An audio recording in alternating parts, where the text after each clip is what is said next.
Okay, so here we are again with another unboxing video that I'm shooting live.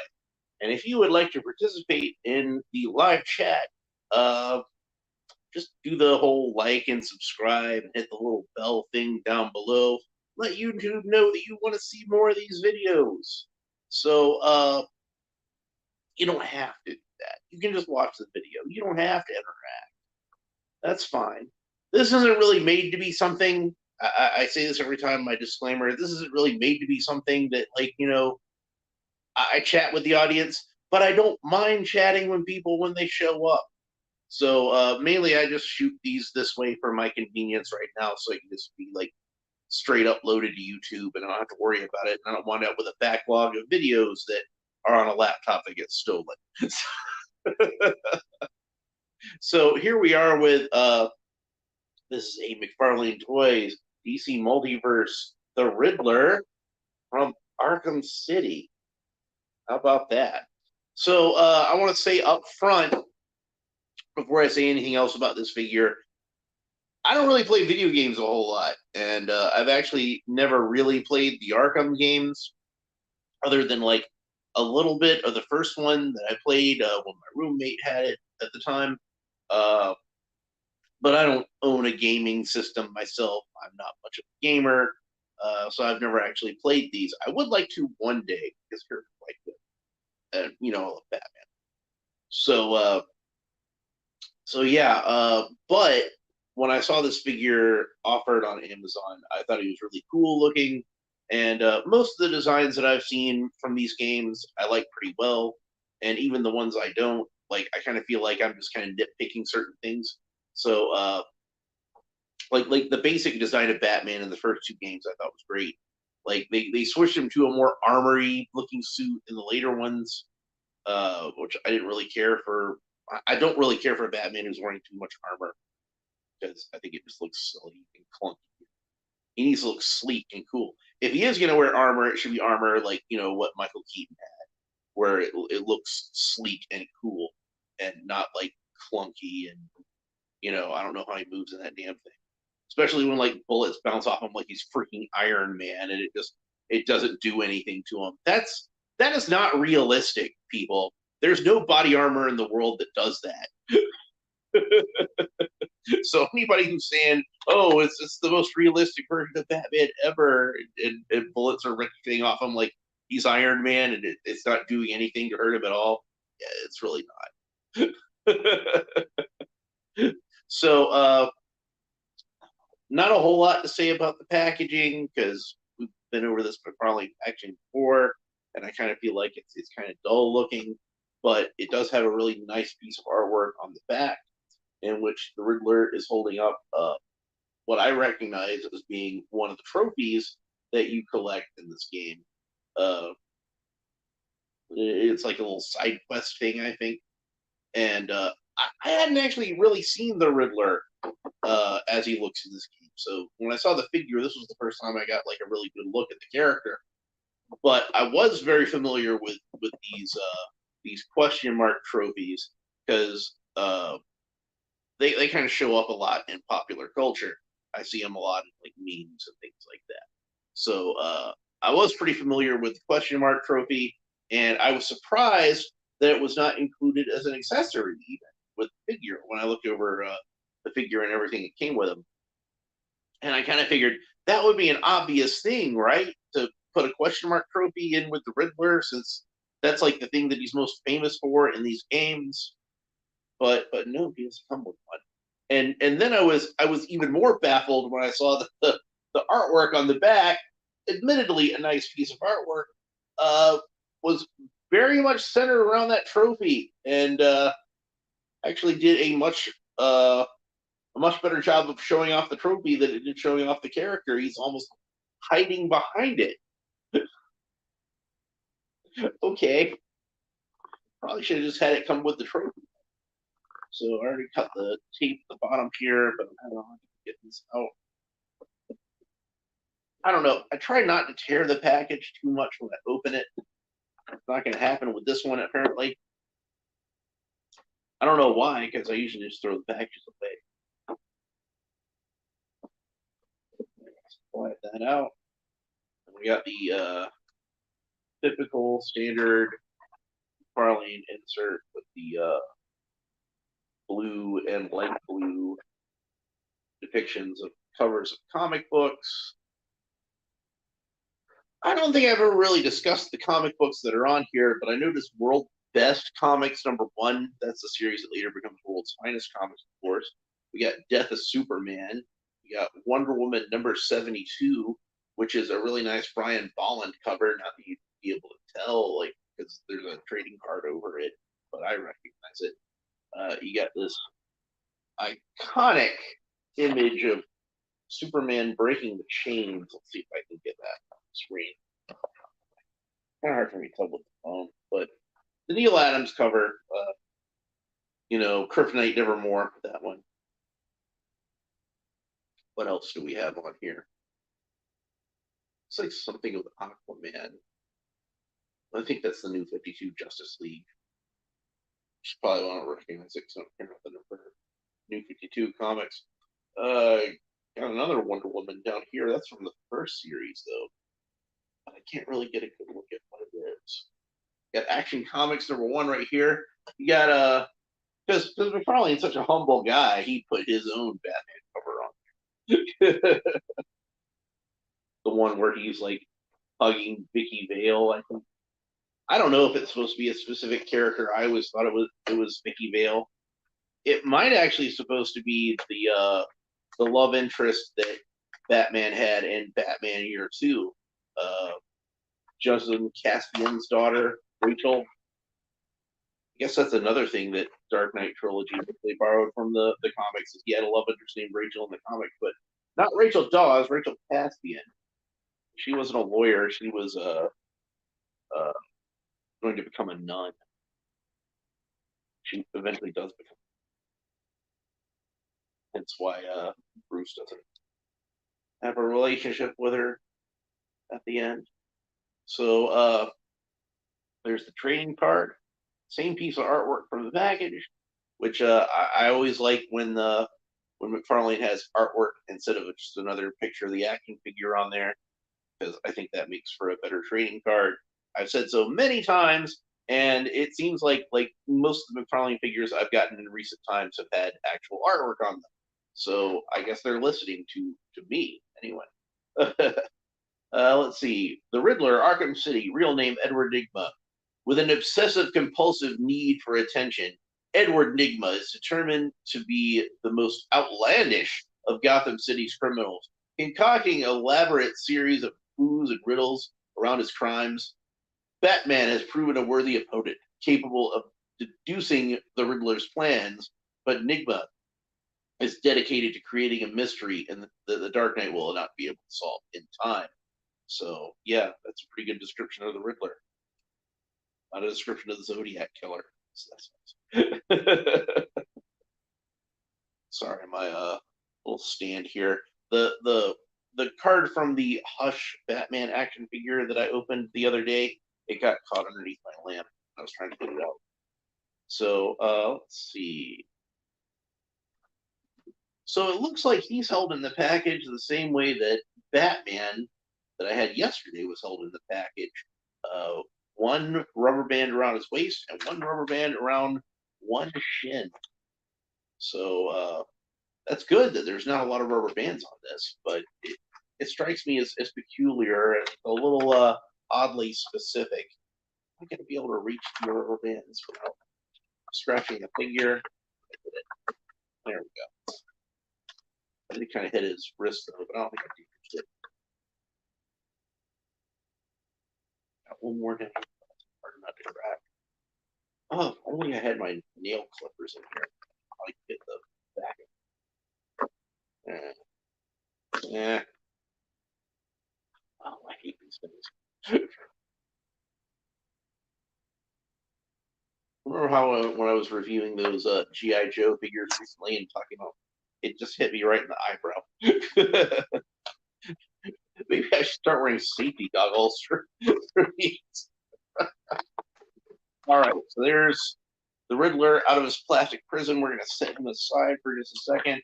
I want to get this cane out. This is the one accessory he comes with besides the figure stand.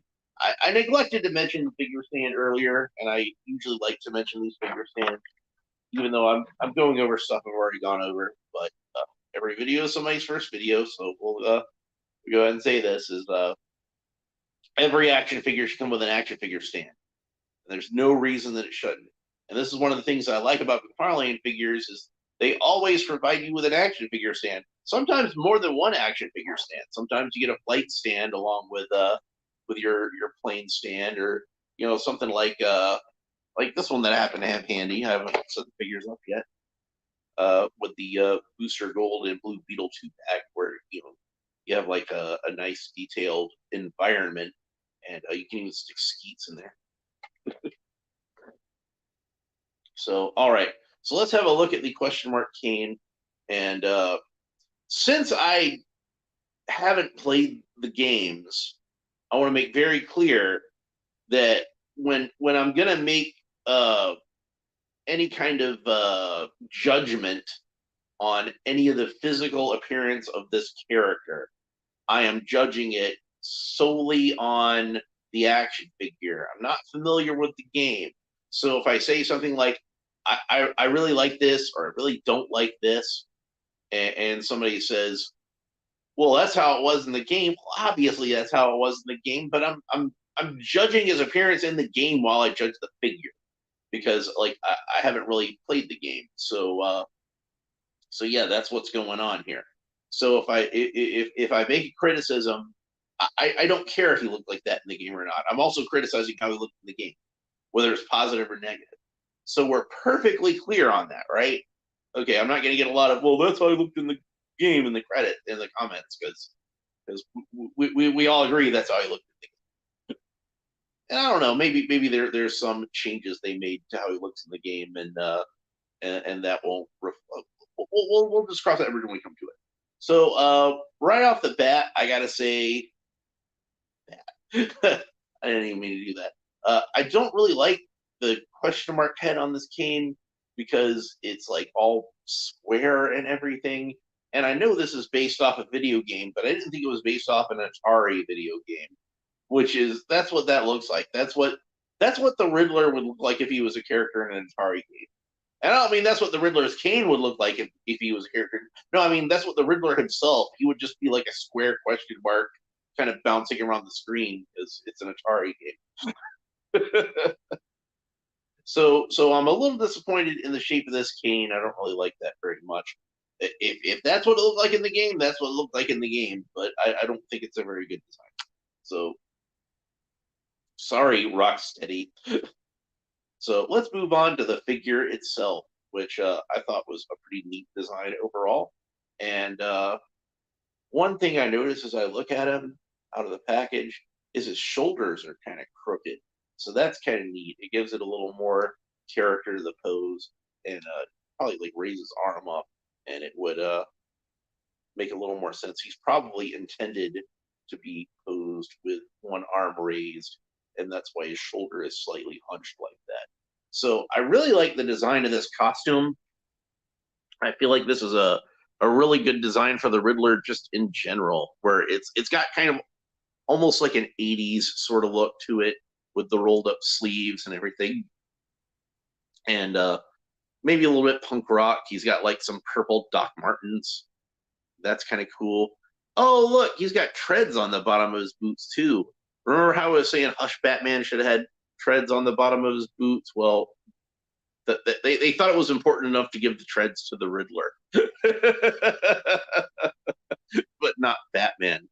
So there are question marks molded onto the suit, but they're not actually painted in, which except for obviously the big yellow one on the back, which I think would make them stand out a lot more if they'd have actually bothered to paint in the question marks.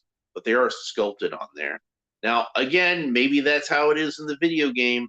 I don't know, but I kind of figure making the question marks a different color from how the rest of the suit is would help them stand out a lot more, even in the video game. But again, I'm just talking about how it works on the action figure here. So, and he's got an armband with a question mark on it, which that's a nice touch. But again, it's not painted any differently from the rest of his suit, so it just kind of vanishes into it. So I would think maybe make the armband purple with like a green question mark on it. You could have made the question marks on the suit purple or like black or even a darker green. So the one on the back is nice because it's bright yellow and it really pops. I love the head sculpt on this figure. This is a fantastic head sculpt. Let's see if we can get it to focus in a little bit. It doesn't look like any particular actor who's ever played the Riddler. It doesn't really look like, Frank Gorshin or Jim Carrey or anything like that. But it's a good Riddler face. To me, it looks like the Riddler, like the character that I know from the comic books. It looks a little bit like Alan Cumming, who actually would have been a good Riddler in a movie, given the chance. And rather than the domino mask we traditionally think of the Riddler as having, he's got these little sunglasses, and I think that's a nice touch. And oh, if only I could get this to focus properly, but you could see his eyes kind of peering over the top of the glasses, and I just think that's a really nice touch. It's a really cool figure.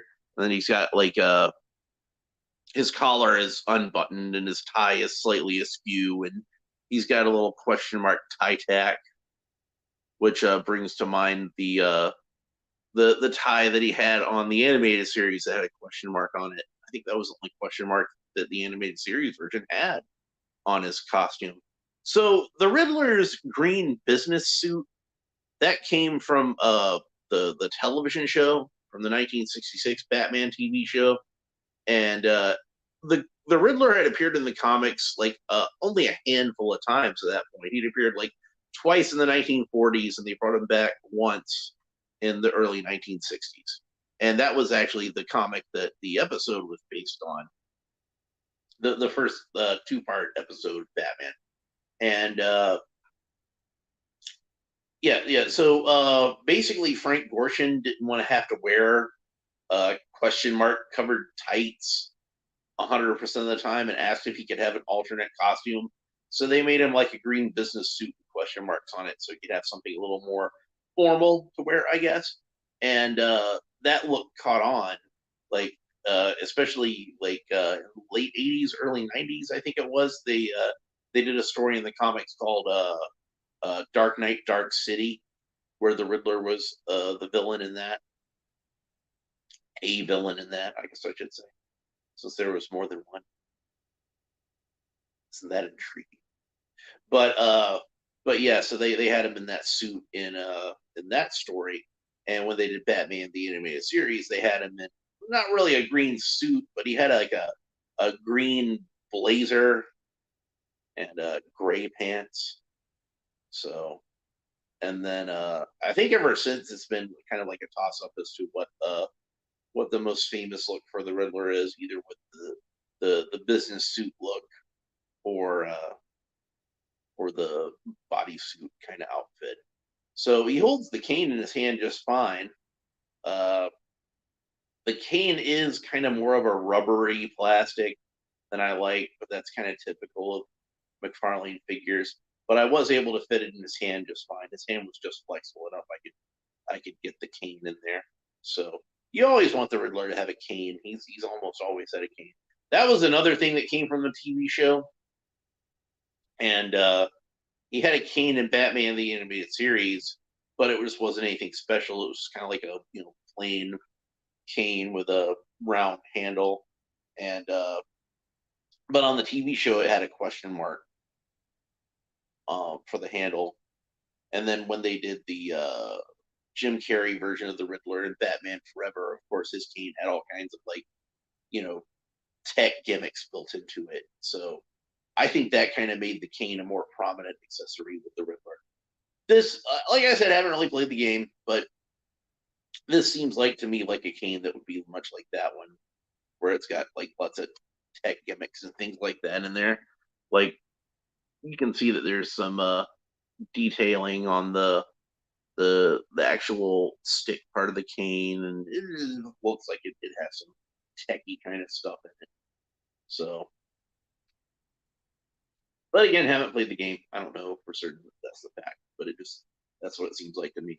So overall, this is a really cool figure of one of Batman's greatest enemies. It's a really good design. Like even if you haven't played the game, like I haven't, there's a lot to like about this version of the character, and I would accept this as just being like a fairly definitive Riddler. I mean, I bought it and I hadn't even played the game, so obviously I liked the design. But I'm pretty happy with it. So I still need to get the Penguin. They did an Arkham City Penguin, and I liked that figure, but I haven't gotten around to it. I really need to get all the figures in that assortment because then you can build Solomon Grundy. But of course, I did the review of Catwoman from that uh, earlier when I bought that a few months back. So if you're interested in my opinion on that Catwoman figure, go back and look that up. That's another one where it's like, even without having played the video games, that one's so close to how she looked in the comic books with the Darwin Cook costume that I'm willing to just have that just be my definitive Catwoman in my collection. I don't really mind. So, but I want to get the Penguin. Hopefully, they'll do a decent Two Face figure at some point. Two Face is another one that I liked his design in the Arkham games enough that I would just buy that just to be my one Two Face figure if I only had one. So, but anyway, that's pretty much it for this episode. If you enjoyed it, please like and subscribe and all fun YouTube stuff down below. Let me know what you think about the Riddler and this figure specifically, and we will talk to you next time. Bye.